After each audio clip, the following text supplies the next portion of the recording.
Bonjour, bienvenue sur ma chaîne. Je m'appelle Cathy, je vis en Martinique et je gère un compte Instagram qui est Naïs Plante Addict entièrement dédié aux plantes. Dans cette première vidéo, je vous ai préparé un vlog sur toute une semaine où je vous parle principalement de mes caladiums, mais aussi d'autres plantes et de petites surprises. J'espère que cette vidéo vous plaira. Si elle vous plaît, je vous invite à mettre un petit commentaire, à liker ma vidéo et à vous abonner.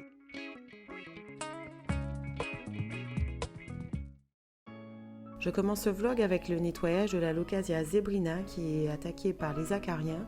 Donc pour les faire partir, je vais le faire passer sous le jet du tuyau.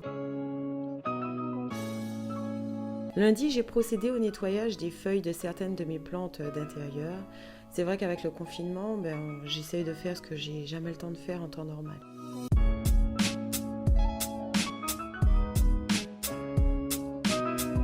Le matin, c'est un réel plaisir pour moi de me rendre sur ma terrasse pour voir comment se portent mes petites plantes, comment évoluent mes caladiums et comment mes orchidées se portent parce qu'elles me préparent presque toutes des hampes. Pour celles et ceux qui me suivent sur Instagram, voici les tubercules de caladium que j'avais plantés dans des bouteilles en plastique.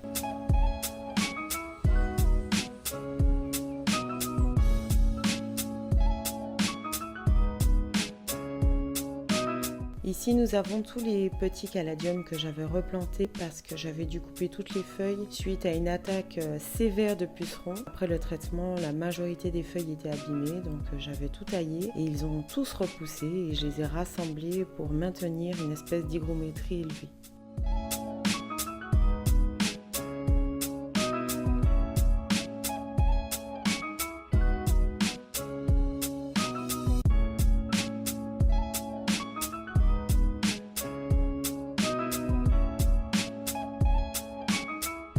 Mon Monstera epipnémoïde est actuellement convalescent.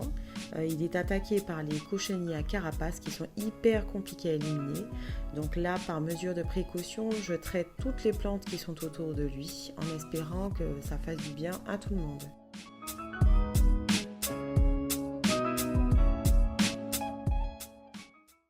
Petite séance de dépoussiérage du dessous des tables, elles ne sont pas du tout pratiques à nettoyer. Pour pouvoir enlever la poussière qui est en dessous, il faut absolument déplacer chacune des plantes, nettoyer le dessus des tables, le dessous des tables pour ensuite re-ranger tout le monde.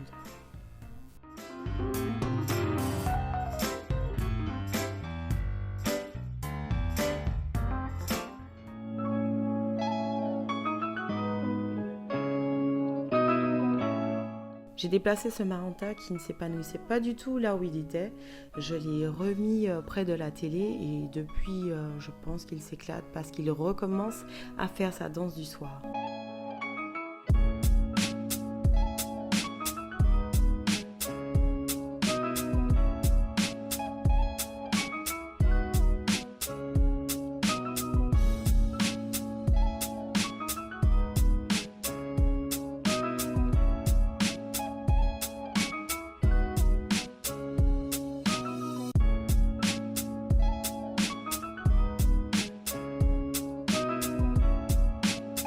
Le caladium moonlight commence à se sentir un petit peu à l'étroit, il est temps de les libérer.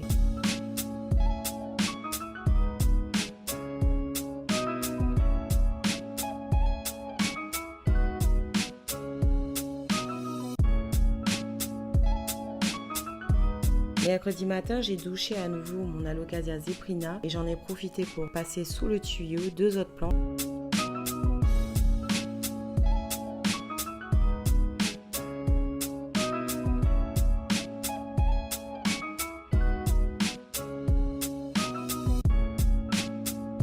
Dans la soirée, j'ai préparé de délicieux acras de crevettes. Je n'ai malheureusement pas de recette à vous proposer parce que je fais un petit peu de tête et par habitude, mais sur internet, vous n'aurez aucune difficulté à trouver la recette créole des acras.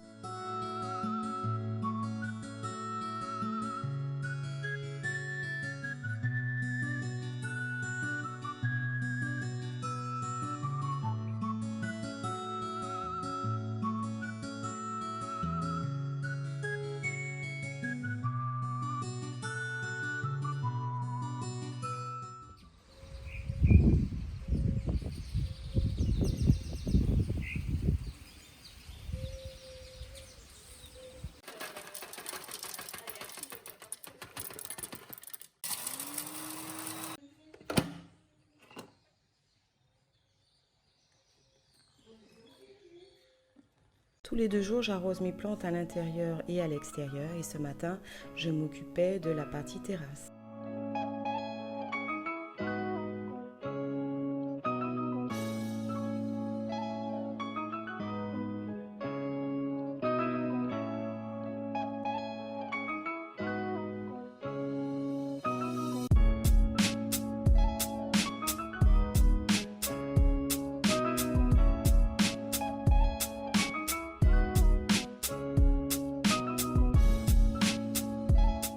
Comme tous les matins, je contrôle mes bébés caladiums et il y a encore de jolies surprises dans les bouteilles.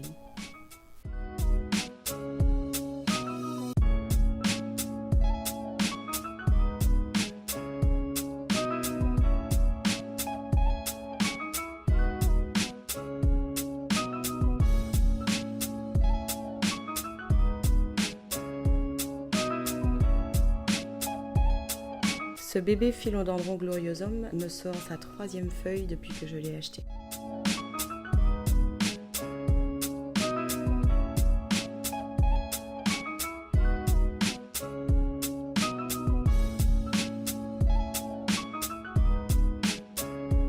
J'ai acheté ce Rhaphidophora tetrasperma en juin 2019 à l'état de bébé plante.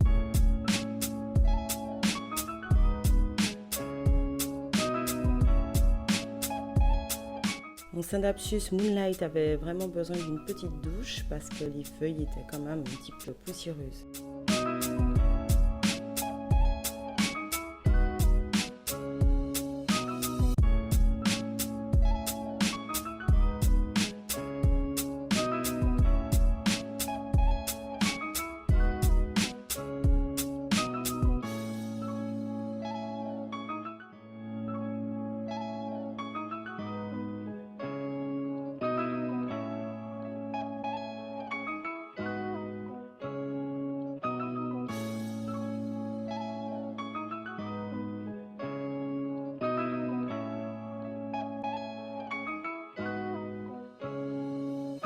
Le matin, je contrôle les feuilles de mes caladiums, mais je n'oublie pas de vérifier si toutes les racines vont bien et si elles sont bien hydratées. Le caladium Red Flash a mis un petit peu plus de temps que les autres à sortir, et bien bonne nouvelle, on dirait qu'il commence à bouger.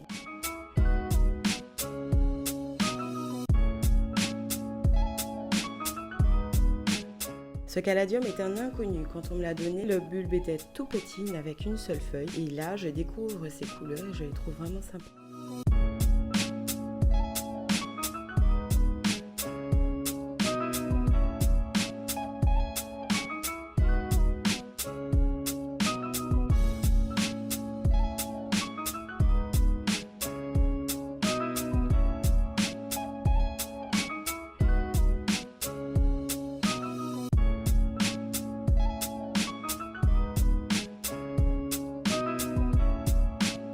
Pour celles et ceux qui me suivent sur Instagram, vous pourrez voir les floraisons de ce Hoya et les fleurs sont juste magnifiques et en plus elles sentent super bon.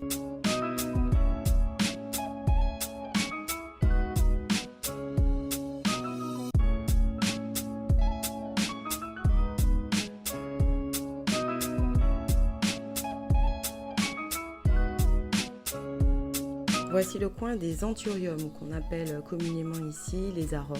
J'ai 4 couleurs, du rose, du violet, du blanc et du rouge. Tant qu'ils sont dans des petits pots, ils restent compacts. À partir du moment où on les met dans des plus grands pots, les feuilles sont beaucoup plus volumineuses.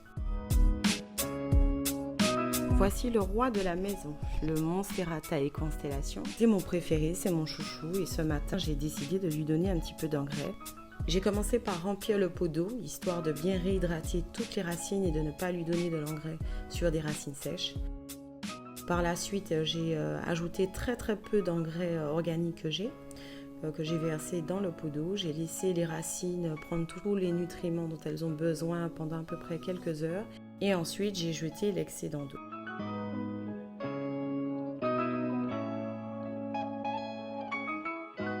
Mon Alocasia Dragonscale a également eu droit à son engrais, ainsi que mon Pink Princess qui lui est dans de la sphaigne.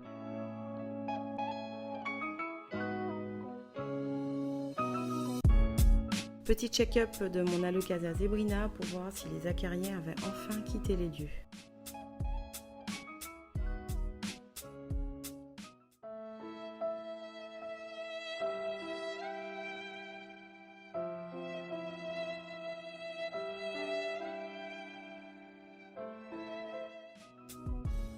Après cet échec cuisant, je crois qu'il fallait partager une bonne nouvelle. Le Taille Constellation me prépare une nouvelle feuille. Je termine cette vidéo avec mon Zamioculus que j'avais mis à bouturer dans l'eau pour tester et les racines commencent enfin à sortir. Voilà, ce vlog est maintenant terminé, j'espère qu'il vous aura plu. À très bientôt!